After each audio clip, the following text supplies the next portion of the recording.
Oi, terceiro ano! Vamos lá então para a nossa aula de ciências. Vamos estudar então nas páginas 16, 17, 18 e 19, tá? Na nossa aula de hoje, a gente vai ver sobre os sons e a audição. Então, a gente já viu que as ondas sonoras, né, elas são produzidas, como que elas são produzidas e como que elas se espalham, tá? E também as características delas, vocês lembram? Muito bem. Então, agora a gente vai ver como essas ondas sonoras, elas se transformam nos sons que a gente ouve, tá? Então, a gente só é possível a gente identificar esses sons por causa da nossa audição, porque a gente escuta, tá? Como vocês podem ver nessa imagem aí, ele está mostrando, então, a nossa audição, tá? Como que ela é formada. Então, as ondas sonoras, elas são captadas pela orelha externa, tá? Pela parte de fora.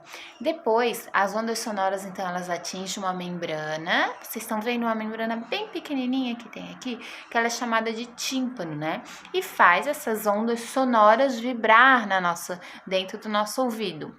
Depois, essas vibrações, elas passam pelo nosso tímpano, tá? Para 3 pequenos ossos. Vocês conseguem ver ali 3 pequenos ossos branquinhos? Isso mesmo, a flechinha tá apontando. Então, eles se movimentam suavemente, de forma delicada, tá?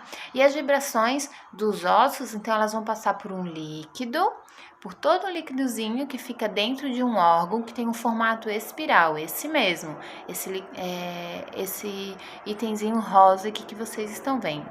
Depois esse líquido ele se move, ele estimula o nosso nervinho, que leva a informação para o nosso cérebro, e é dessa forma que as vibrações elas vêm para o nosso cérebro como formato de som. Então é dessa forma que a gente passa a escutar os tipos de sons.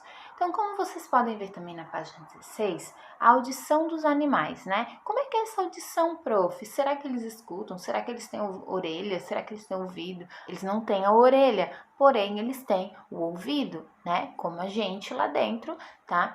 Que orelha e ouvido são coisas diferentes, hein, pessoal? A orelha é esse formato aqui de fora, o ouvido está ali dentro.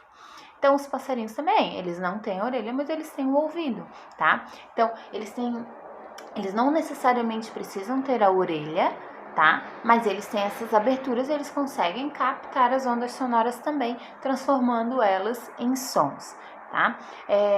Isso acontece com os passarinhos. Já as serpentes, por exemplo, elas não escutam sons, mas elas sentem as vibrações também do ambiente, né, em que elas estão.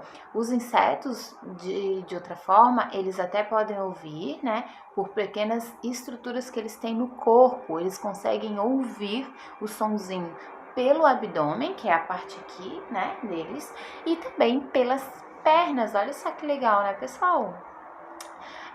Então, vamos lá. Percebendo os sons com o corpo. Como é que a gente consegue perceber os sons com o corpo? Lembra que a gente falou que a pessoa, quando ela não escuta, né, é necessário que as caixas de som estejam voltadas para o chão, para que ela sinta a vibração?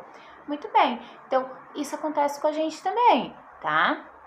O nosso corpo, então, ele sente toda e qualquer vibração, tá? Não é somente pelo ouvido que a gente vai ouvir os sons, a gente consegue sentir as vibrações também. Se a gente está, por exemplo, perto de uma banda musical, a gente consegue sentir a vibração, né, dos instrumentos musicais quando a gente está bem próximo, tá? Da batida também, por exemplo, da bateria, né? Então a gente consegue sentir, o nosso corpo ele consegue absorver todo esse tipo de vibração, tá? Os surdos, por exemplo, além deles conseguir sentir essa vibração, eles também podem comunicar através da língua de sinais brasileiras, que é a Libras. Alguém já ouviu falar? Então, no livro, na página 17, vocês conseguem ver ali que ele tem as letrinhas e a mãozinha que eles utilizam. A prof sabe se comunicar também, porém por aqui fica difícil estar explicando para vocês. Na Grã-Bretanha é diferente, então não quer dizer que se eu sei me comunicar aqui no Brasil utilizando a língua de sinais, eu vou então chegar em outro local e vou me comunicar também, tá? Não, é diferente. Assim como também a nossa escrita é diferente em outros locais, tá? Treinem um pouquinho, tentem fazer o nomezinho de vocês, a prof pode ensinar algumas coisinhas. Por exemplo, oi, tá? A gente se comunica dessa forma, oi. Ele tem que fazer esse movimento, um ozinho e um izinho, tá? O nome da prof, por exemplo, C, o R, o I e o S, né? Cris, tá? Mãe, né? Ó, mãe, tá? Pai. Existem outras formas também de a gente se comunicar e outros gestos, ali tem apenas o alfabeto. Outro assunto que o livro traz também, na página 18, é sobre a poluição sonora. O que é a poluição sonora, professora? É possível isso? Sim, é possível. A poluição sonora, ela é muitos sons ao mesmo tempo, tá? O que acaba também prejudicando, né, os nossos ouvidos, os nossos tímpanos. Então, a poluição sonora, né, quer dizer que quando tem muito barulho, pensa você agora na sua casa, com a televisão ligada, com o vídeo da prof ligado, né, com uma música ligada, um monte de gente falando ao mesmo tempo. Você consegue entender alguma coisa? Não, não é possível, né? Isso é uma poluição sonora. Quando a gente está na BR, por exemplo, no centro da cidade, que tem movimento de pessoas, carro, ônibus, moto, buzina, sirene, tudo ao mesmo tempo, um monte de gente falando, isso também é uma poluição sonora, tá? Então, nas grandes empresas também existe poluição sonora, por isso que eles utilizam aqueles fones gigantes aqui. Para quê? Para evitar que cause danificações nos tímpanos das pessoas, né? Então, tudo que a gente ouve ao mesmo tempo, que tem um volume muito alto, muito intenso, tá? É uma poluição sonora.